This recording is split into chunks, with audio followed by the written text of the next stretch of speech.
बिस्मिल्लाहिर्रहमानिर्रहीम। मैं अपनी तमाम बहनों और भाइयों को अस्सलाम वालेकुम कहता हूँ। मुझे इशा की नमाज में बहुत सारे ऐसे नौजवान और अक्सर बुज़ुर्ग हजरात से वास्ता पड़ता है कि इशा की फ़र्ज़ नमाज पढ़ी और 2 सुन्नतें पढ़ के घर चले जाते हैं। सुन्नतों के बाद वितर सिर्फ इस वजह से नहीं पढ़ते कि दुआए कनूत याद नहीं होती। ये एक बहुत ही ज़्यादा अफसोसनाक बात है कि दुनियादारी के जितने भी काम हैं हम उनको सीखते हैं जिनसे हमें मतलब होती है, लेकिन बदकिस्मती ये है कि नमाज जो कि कब्र में हमारे सबसे पहले काम आएगी, हर चीज़ साथ छोड़ देगी, सबसे पहले नमाज काम आएगी। उसके लिए आज सीखने के लिए हमारे पास वक़्त ही नहीं है। हमारी नौजवान नस्ल उलमाए इकराम के पास बैठती ही नहीं, बदकिस्मती है। और कुछ उलमाए इकराम भी मसलकी बातों को लेके बयानात करते रहते हैं। यही वजह है कि हमारे माशरे में नमाज, रोज़े जैसे अहम फ़ज़ाइल और हलाल और हराम की तमीज़ सीख ही नहीं पाती। याद रखें कि अगर आप वितर की नमाज नहीं पढ़ेंगे तो आपकी इशा की नमाज नहीं होगी। रसूलुल्लाह सल्लल्लाहु अलैहि वसल्लम ने फरमाया, वितर हर मुसलमान पर हक है, बस जिसकी मर्जी हो वो 5 वितर पढ़े और जिसकी मर्जी हो वो 3 वितर पढ़े और जिसकी मर्जी हो वो 1 वितर पढ़े। अब जिन वितर में वितर का वक़्त का तायीन भी आपको बताते चलूं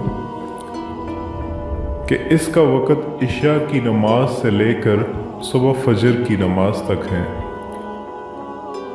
नबी अकरम सल्लल्लाहु अलैहि वसल्लम की हदीस मुबारका है, बेशक अल्लाह ने तुम्हारे ऊपर एक नमाज ज़्यादा की है जिसका नाम वितर है। इस वितर को नमाज इशा और नमाज फजर की नमाज के दरमियान पढ़ो। सबसे अफजल तरीन वक़्त जो है, इस नमाज को ताहीर से अदा करना ज़्यादा अफजल है, जिसको जागने पे एतमाद है। क्योंकि जब आप वितर जाग के ज़्यादा ताहीर से पढ़ेंगे तो आपको इन वितर की इन रकातों में जो आप अगर जाग के ज़्यादा देर से पढ़ेंगे तो तहज्जुद की नमाज भी आप इसके साथ पढ़ सकते हैं। नबी अकरम सल्लल्लाहु अलैहि वसल्लम का इरशाद मुबारक है, जो शख्स आखिरी रात में ना उठ सके तो वो अव्वल शब वितर पढ़ ले, और जो आखिर रात उठ सके तो वो आखिर रात वितर पढ़े, क्योंकि आखिर रात की नमाज बहुत ज़्यादा अफजल है, बहुत अफजल है। अब इसके पढ़ने का तरीक़ाकार आपको बता देता हूँ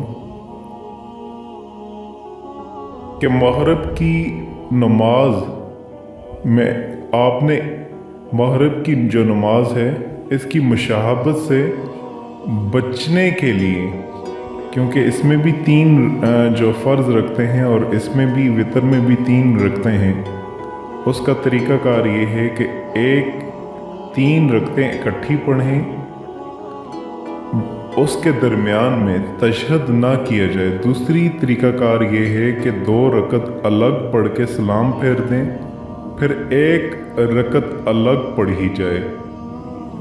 2 रकत 1 सलाम से पढ़कर फिर 1 सलाम से 1 रकत पढ़ी जाए। आप सल्लल्लाहु अलैहि वसल्लम 1 रकत वितर पढ़ते, आखिरी 2 रकतें यानी 1 रकत के दरमियान सलाम फेर के बातचीत भी करते, या फिर आप 2 रकतें पढ़ लें, पढ़ने के बाद आखिरी रकत में आप कोई भी सूरा पढ़ के उसके साथ अगर आपको दुआए कनूद याद है तो आप दुआए कनूद साथ मिला के पढ़ लें कि क्योंकि ये अल्लाह के नबी सल्लल्लाहु अलैहि वसल्लम से पढ़ी जाना साबित है। अगर आपको दुआए कनूद नहीं आती, अगर किसी भी मेरे भाई को, किसी भी मेरे बुज़ुर्ग को दुआए कनूद नहीं आती तो ये शर्म आने वाली बात नहीं है, ये सीखने वाली बात है।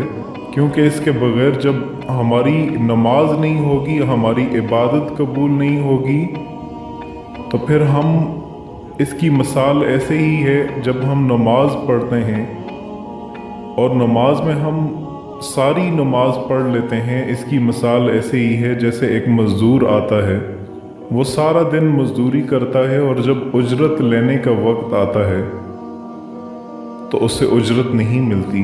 तो यही हाल हमारी नमाज़ों का भी है कि हम नमाज पढ़ें और उसको मुकम्मल न करें तो फिर हमें ऐसी उजरत अल्लाह के करीब से, अल्लाह से नहीं मिल पाएगी। तो जब आप नमाज पढ़ें तो सीखने में इसको कोई भी किसी किस्म की शर्मिंदगी का सामना न करें। अगर आपको दुआए कनूत नहीं आती तो उसे ये चाहिए कि वो दुआ तो पहले तो याद कर ले, और जब दुआए कनूत जब तक याद ना हो तो उसकी जगह ये पढ़ ले, रब्बना आतिना फिद दुनिया हसनतन व फिल आखिरती व हसनतन व किना अज़ाबन नार। रब्बना आतिना फिद दुनिया हसनतन व फिल आखिरती व हसनतन व किना अज़ाबन नार। इसका तर्जमा ये सूरह बकरा की आयत है। इसका तर्जमा है, ए हमारे परवरदिगार हमें दुनिया में भलाई अता फरमा और आखिरत में भी भलाई से नवाज दे, और हमें दोज़ख के आज़ाब से महफूज फरमा। और अगर ये दुआ भी नहीं आती, अल्लाहुम्मा ग़फ़िरली, अल्लाहुम्मा ग़फ़िरली, अल्लाहुम्मा ग़फ़िरली, आप ये दुआ 3 मरतबा पढ़ सकते हैं। अगर नमाज दुआए कनूत पढ़ना भूल जाए, अगर फ़र्ज़ करें भूल जाए तो रुकू में चला जाए तो वापस ना लौटे, तो उसे ये चाहिए कि वो सजदा सहव भी कर ले। और अगर आपका नमाज में दिल नहीं लगता, नमाज में दिल नहीं लगता, तो जब नमाज आप शुरू करें तो ज़मीन को देखें। फ़ायदा इससे ये होगा कि मरने के बाद आप ये सोचें कि हमें इसी ज़मीन के अंदर जाना है। इस चीज़ को अपने जहन में रख के सोचें। जब रुकू करें तो पाँव को देखें कि हमारी जान सबसे पहले पाँव से निकलना शुरू होगी। जब सजदा करें तो नाक की सिमत देखें। फ़ायदा ये कि मरने के बाद सबसे पहले नाक ख़त्म होगी, और जब बैठ जाएं तो नज़रें जोली में होनी चाहिए। फ़ायदा ये कि हमें खाली जोली दुनिया से जाना है। ये सब आप और अपने दोस्तों को भी बताएं। हो सकता है कि आपकी वजह से वो नमाज सीखने लगें, अपनी नमाज़ों को दुरुस्त कर लें। जज़ाकल्लाह।